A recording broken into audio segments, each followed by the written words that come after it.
Ukraine's extraordinary and plenipotentiary ambassador to the United Kingdom, and we will be talking about the support provided by the United Kingdom to Ukraine. And joining us right now is Vasyl Furman, Deputy Chairman of the Board of National Bank of Ukraine. Good afternoon, Mr. Vasyl. Good afternoon. Glory to Ukraine. Glory to the heroes. Let's start our conversation with the stability of the banking system. How will our banking system cope with the challenges existing for today within the last 10 months of the war?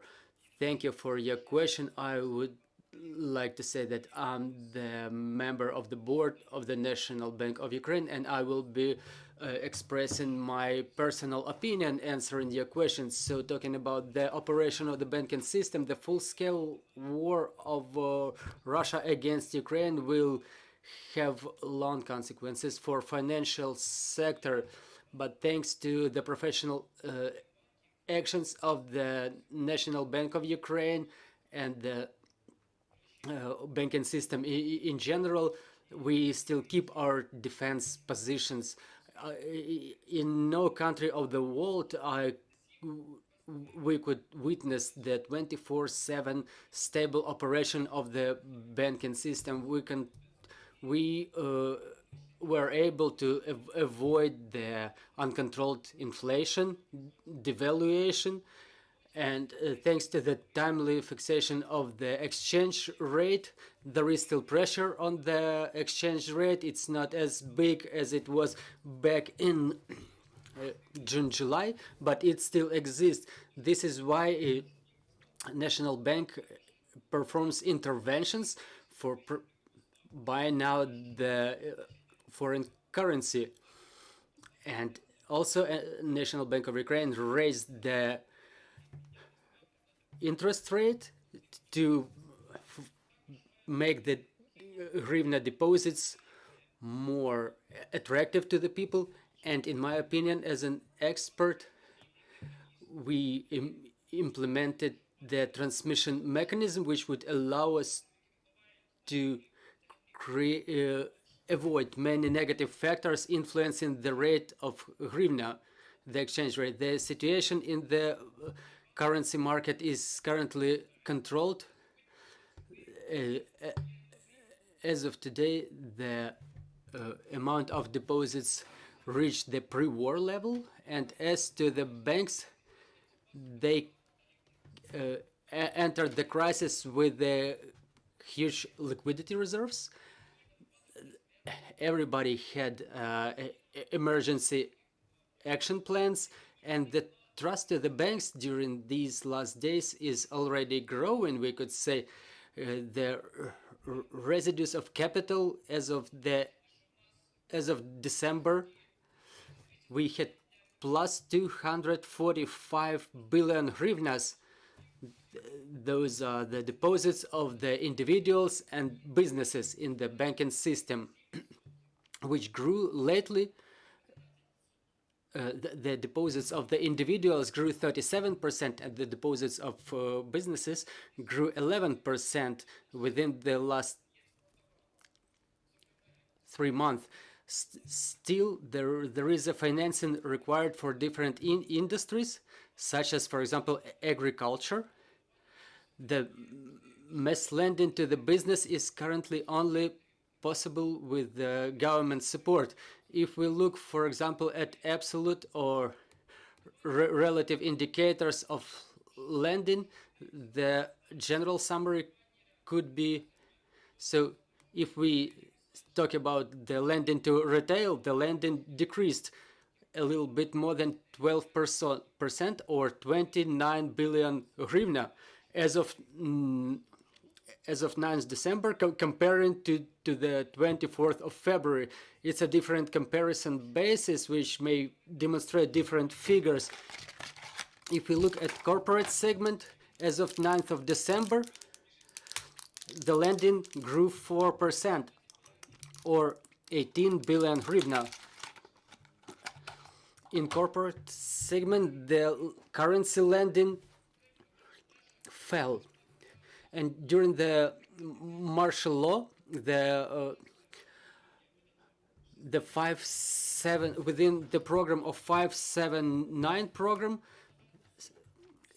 the banks lended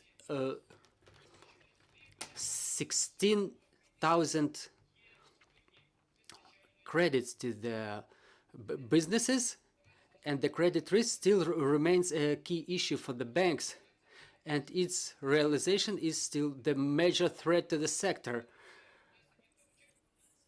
The businesses currently bear losses.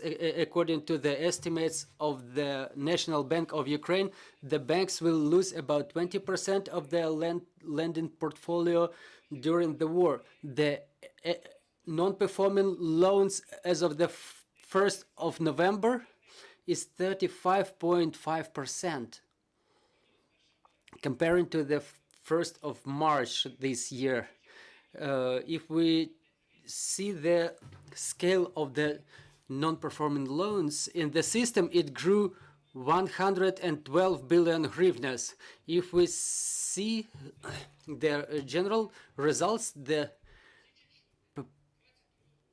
credible banks received the net profit 77 billion hryvnias more comparing to the last year, which is 107 billion hryvnias. So we can say that operationally the banking system remains profitable. According to the evaluation of the National Bank of Ukraine, the major financial institutions of the country maintain normal capital adequacy rate and are able to renew their capital upon the transition from the crisis stage. We don't know when the war will end, but I can tell you for sure that the banking system is ready for any challenges, and we will further on continue maintaining and keeping the financial defense of our country. We appreciate your positive forecast, and we would like to ask about our foreign loans. How did our debts, how did the dynamic change starting from the full-scale invasion, and how much of those debts fall on one single Ukrainian? Thank you for your question. It's an interesting question. In terms of the debt, it's important to monitor the dynamics, because if we calculate both internal and external debt, so it amounts generally to $103 billion. But as of 1st of January, the debt amounted to $98 billion. So within the last year, well, in complete year, it grew like 5%. So again, we have to monitor the dynamics. If we see the debt back in 2017, it amounted to, in dollars, I mean, it's $66 billion. And comparing to today's 103, so we see that it's a 35% growth. It's the 5-year dynamics. Thank you, Mr. Vasyl. We understand that notwithstanding anything, the holidays are coming, and usually during this period our currency rate starts fluctuating. What are your expectations for the currency rate fluctuations this year?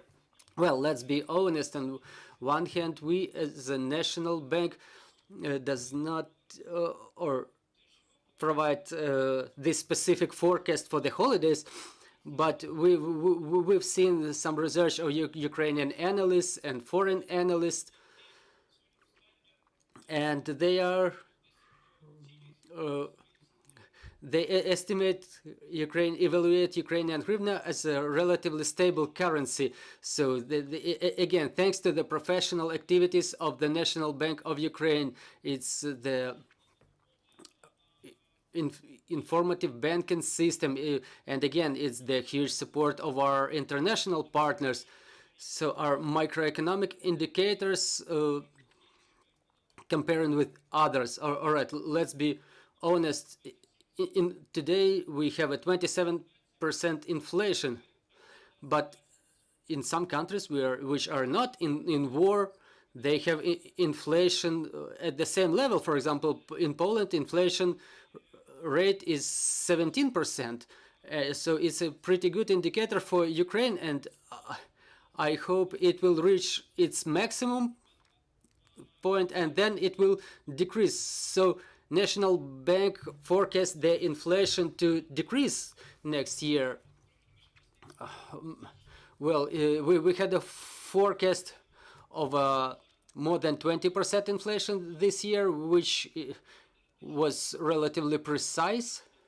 But again, we understand that the war influences Ukrainian economy in a negative way, but according to the hryvnia rate, the situation, I think, will remain stable, and I hope that the next year the amount of external foreign financial support will be growing, because we will have to renew the economy. The monetary policy of the National Bank will not change a lot, so we will be able to finance the budget expenditures, which will positively influence the rate of Ukrainian hryvnia. Thank you, sir. Dear colleagues, if you have any questions, please go ahead. Oksana Polishuk, Ukrinform.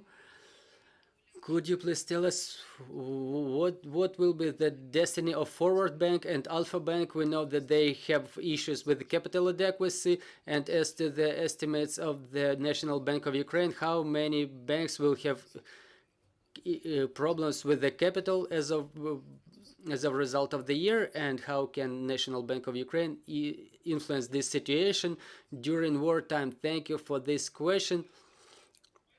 We don't have, honestly, information, or I will not even comment it, because I'm the member of the board of the National Bank of Ukraine, and I can only comment information which is based on some verified data. The only thing I can say that today all the banks are operating. The National Bank controls the situation in full. Either it's a small bank or a systemically important bank, so we have full control of the banking system. And talking about those banks you mentioned, I cannot comment because I don't know what will be the decision taken in future, but expressing my own opinion, there is a large fraction of state-controlled bank which gives us opportunity to maintain to keep the financial defense, and the state-owned banks, they take huge part in realization of the state programs. Well, I mean the systematically important banks, we would call them the resilience banks, which may operate even during blackouts. But as to the banks you mentioned, those will be considered separately, and the decision will be taken later. So, and what's the position of our Western partners with regard to how should we operate the banking system? Should we reduce the number of state-owned banks, and how and under what circumstances? What's their stance on that? Look, we are currently in war. Again, this is my personal opinion. Before the war, it was easier. Each bank had a mission and a strategy. We could understand which bank would remain in owned by the state, and which would be sold to the foreign investors or Ukrainian investors. Now, during the war, many of such processes are put on pause. I'm not saying that we should not consider those issues at all, but then we have to clearly realize that today any investor who wants to invest in our country, they would well, the factor of the war would be one of the key factors influencing such investing decisions. So without, say, getting tied to the banking system, all the investors, even if they consider investing in our country, the most of them, I'm not saying that all of them, because some of them just already invest in the banking system. The most of them will see when the hot phase of the war will end. And there is a the issue of regulating the war risks. It should be regulated for investors. They, for example, if the missile hits an installation, so the investor would want to get compensation for their losses. Thank you, Mr. Vasyl. One more question I would like to ask you. You said that inflation currently is about 27% in the country. About the purchasing parity power of Ukrainians, do we see that it fell? But according to your expert opinion, how much? Well, let's say that the individual purchasing power, it depends on inflation, and if there is a growth of salaries, for example, it's difficult to say now about the growth of salaries because we always operate the figures of our state institutions. That's why we don't have currently figures from the provided by the businesses. But again, there are some estimates by the National Bank and Ministry of Economy, and we would say that the forecast is about 30% for the next year, maybe 1 plus minus 1%, something around that. But again, we have a lot of factors that influence this rate, and I would like to draw your attention to, do you remember that 14-15 years banking crisis, the collapse of the banks, but we don't observe it currently because now National Bank has a lot of experience, plus the reforms in the banking sector and the professional actions of the National Bank with regard to fixation of the currency exchange rate, and again the support of our international partners. We have a lot of factors pressing on the banking system again and again. The government adopted the law which guarantees the deposits of the individuals 100%, and thanks to that the lending grew 35%. And one more question: was the dynamics in the cash currency market? Is the National Bank satisfied with those mechanisms? Did they work? I mean, the restrictions imposed by the National Bank recently. I will express my own opinion again. If not the war, for any central bank, the more non-cash operations, the better. But the war corrected a lot of things, including the cash payments within the last period. For example, for all the banks, if necessary, the National Bank should provide any scale of any amounts of cash to the commercial banks. People should have no problems with it, and I think as the war ends, the people, the individuals, will proceed more to the non-cash payments because it's a normal European trend. But again, it's a war, so we have to keep our financial defense, and the National Bank has a plan of actions for the banking system under conditions of blackout. There is a headquarters headed by the head of the National Bank of Ukraine. All the tasks and duties are fulfilled, and we see the banking system is operating, And I think that we will be able to keep operating 24/7 to keep our financial defense. Thank you. Thank you for joining us. I'm reminding you we had Vasyl Furman joining us, and our next briefing is at 1600. Mikita Potorai will be joining us, and we will be talking about the law on media. So bear with us. Trust in our armed forces. Glory to Ukraine.